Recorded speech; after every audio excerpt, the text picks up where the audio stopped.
Hey guys, Cliff Gray here with Flathouse Wilderness Guides and True Hunts. Today we're just going to go over the basics of sighting in your rifle. And there's a lot of great videos out there that are going to go into this more in depth.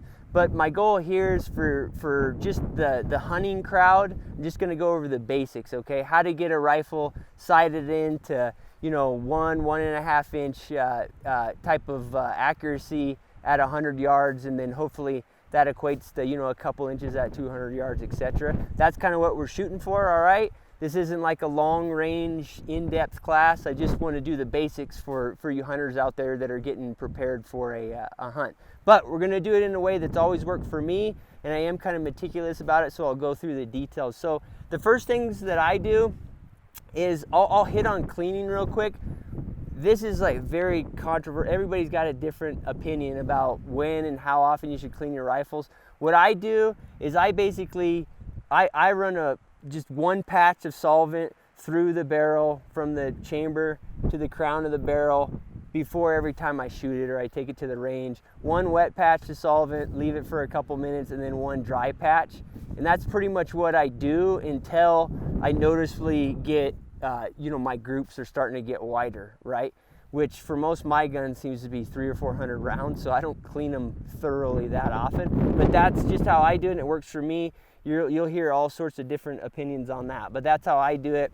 And then I think it's just good measure to just, before you go to the range or you're gonna sight a rifle, just take the bolt out and do what I just said, and that's just clean, from the chamber out the crown of the rifle.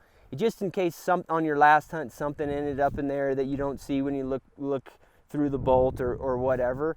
To me, it's just a good practice to do that, but it's not the end of the world.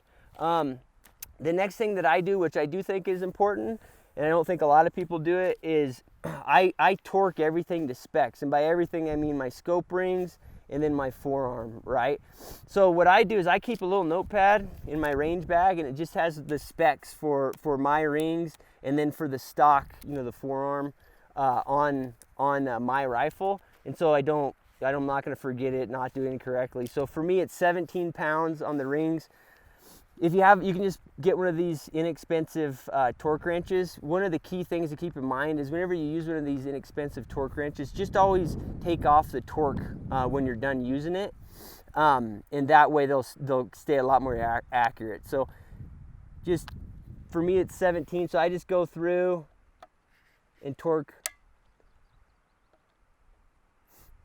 the rings, and I always do X's, right? So I'm not torquing one side first. By X's, I mean, front, left, back, right, and then vice versa on the others. And the reason I know this is fairly important is because if you go years without doing it, you'll be surprised that they do come out of spec, particularly if you're going into lots of different, climates and altitudes. So I'll do the scope rings.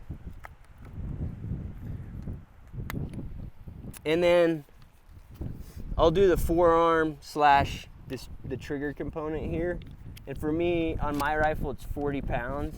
And this is honestly where you're gonna see the biggest difference, particularly if you don't have a synthetic stock. You're gonna notice that these come out of spec quite often. And one thing when you're torquing down screws, guys, don't hear the pop of the torque wrench and then do it over and over again. If you do that, you will torque them beyond what your torque wrench is. So one solid click is all you need. And so guys, what I use for just a quick cleaning kit is I have just a little quick cleaning kit here, and that's what I'm going to use before I go. It's nothing fancy. It's just a pretty simple kit. It's got some patches in it, and then it's got all the correct caliber brushes and stuff like that. When you guys use those, just read your directions so you kind of know that you're using the right patches and the right brushes and stuff. So after I've done that brief cleaning and then torqued my rifle down, when I'm sighting it in, the next step is, what I do is I always shoot just like 2 or 3 warm-up rounds, and that's just so I can work on the fundamentals a little bit before I sight the rifle in. And then A lot of guys do that just because they think that it kind of clears it. Once you've done a little cleaning, it kind of smooths out that copper fouling or whatever. I don't know if that's true or not. I would guess it's probably splitting hairs, but it kind of gets you warmed up. And so I'll do that when I sight in the rifle. What you might do once you have the rifle sighted in, you might actually kind of purposely not do that, because obviously when you go hunting, the first shot is what matters the most.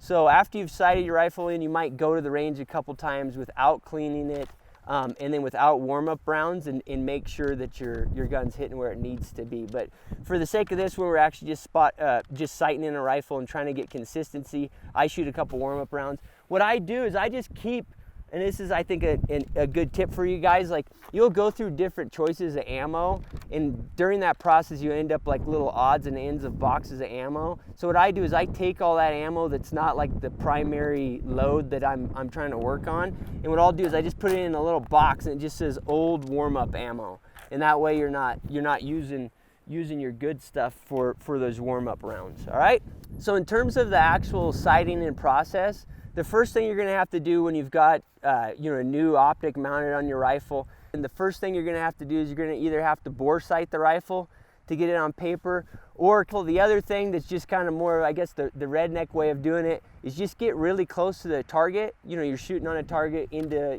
a safe like hillside or something where you don't have a bunch of ricochet risk. Just get 30-40 yards away from the target and get yourself on paper, okay? And that can be, you can do that instead of bore sighting. That works fine. What we're gonna do is we're actually gonna jump to one of Jimmy's new rifles that actually needs to be sighted in to do the process. But we've already done that process. So his rifle's already been bore sighted, so it should be roughly on paper at 100 yards. So once you've done that, what I like to do is I like to shoot a group of 5. Some people do smaller groups. I mean, I've even heard people say you just got to shoot twice to sight your rifle in. To be honest, I've never seen that actually occur in reality. You're just not going to get as much consistency. So what I do is I shoot a group of 5, so I see where the group's going, and that kind of works out if there's some issues with trigger control or the fundamentals, and I've got one that's off. I still know where my rifle's grouping, and then I go from there to adjust the optic. All right, guys, so Jimmy's gonna shoot his first 2 or 3 warm-up rounds just to kind of get in the zone on things. And he's just gonna take a little time between shots on these hunting rifles. If you just start cranking through ammo, you're gonna find that the barrel gets pretty hot pretty quick. So for the sake of sighting in, you wanna keep the barrel relatively cool. So he's gonna shoot 3 in kind of a steady progression, wait a little bit between each one, then we'll check it, and then we'll go into the actual sighting in process. Go for it, Jimmy.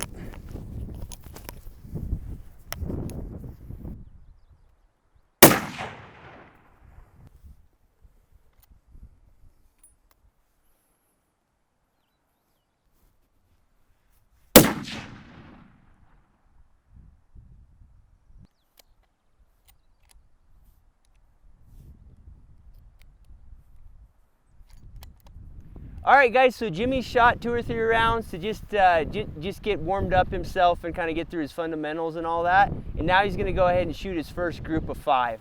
All right?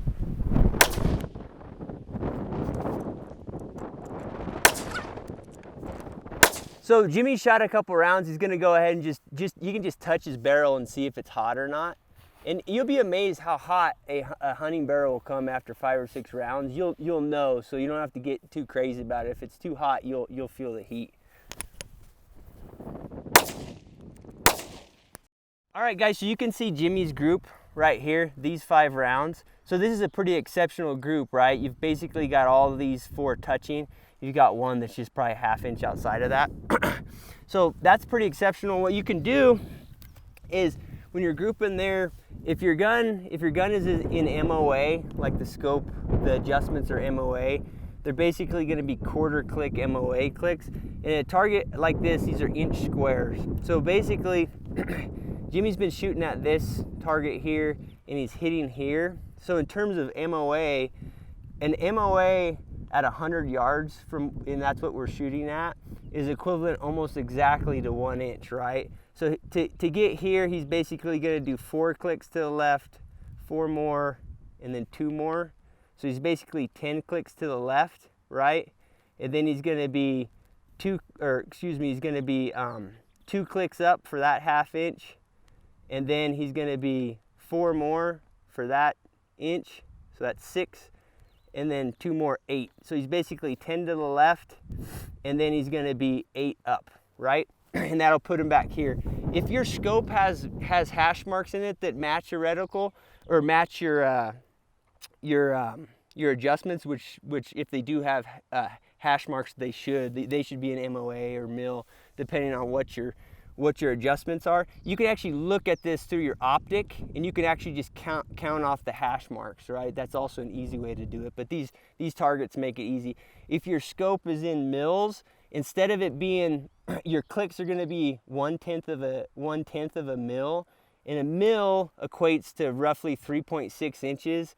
So it's a little bit more confusing math, but while you're sighting a rifle in at your first go, basically you can equate 1 mil click, a 1/10 mil click is basically a 1/2 inch, okay? So in this case, it would be 2 mils, 4 mils, 5 mils to the left, and then 1, 2, 3, 4 mils up, okay? So that'll kind of be our adjustments to get the group back in there. And Jimmy's gonna go ahead and shoot another 3 to 5 round group, and hopefully we'll be right there once he's done that. And like I said, I kind of like the 5 rounds, because if he would have just shot 3, he might have been here and then got 2 touching.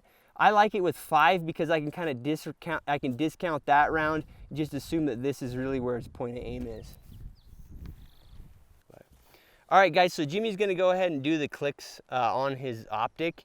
In this case, his adjustments you can actually just do with your fingers, but a lot of scopes that don't have open turrets, you're gonna have to use a dime to do the adjustments, or a quarter or something. You can see that little slot in the turret. So go ahead, Jimmy.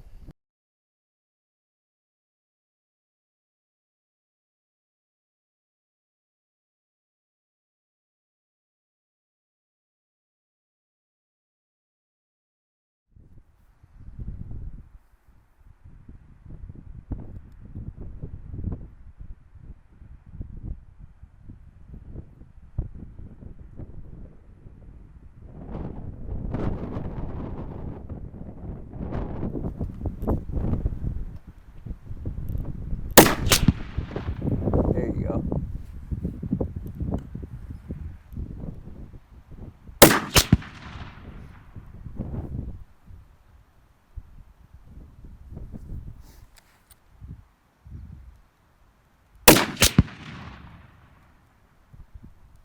Perfect.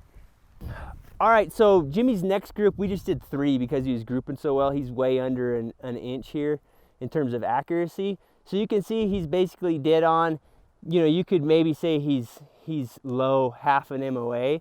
But at this point, it doesn't really matter, because what Jimmy can do is he can look at some ballistic software, and I'll do a little piece on that and show you the stuff that I use. And he can just dial in that, hey, his 240 caliber rifle is grouping a 1/2 inch low at 100 yards. And then if he wants to adjust his rifle so it's zeroed at 200, 300, 400 yards or whatever, the ballistic software can just tell him how to make those adjustments, right? So he can adjust it because he knows that he's grouping well and where he's at 100, okay? So he can take those control variables, plug it in, and then he can get his zero wherever he wants it to be, if he wants it at 200, 300, 400 yards or whatever.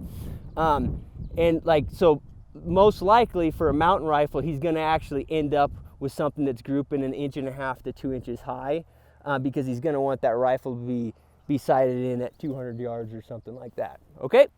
You can see by how this target's moving out here that there's a little wind today. So what Jimmy might want to do is go home, use his ballistic software, figure out where he wants to be in terms of elevation, where he wants to zero at, and then I would recommend that he goes out, right at daylight or some other day when there's literally no wind, and go ahead and group his rifle again, just to make sure that this grouping isn't because of a persistent wind. We have wind today, it's actually inconsistent, and so my guess is that it's probably fine, because if somebody's going to be hard pressed to group way off based on a wind unless it's just like a persistent wind, right? But just for good measure, you should probably you know, do your ballistic measurements, get your zero where it went, and then shoot one more time with no wind just to make sure it's perfect.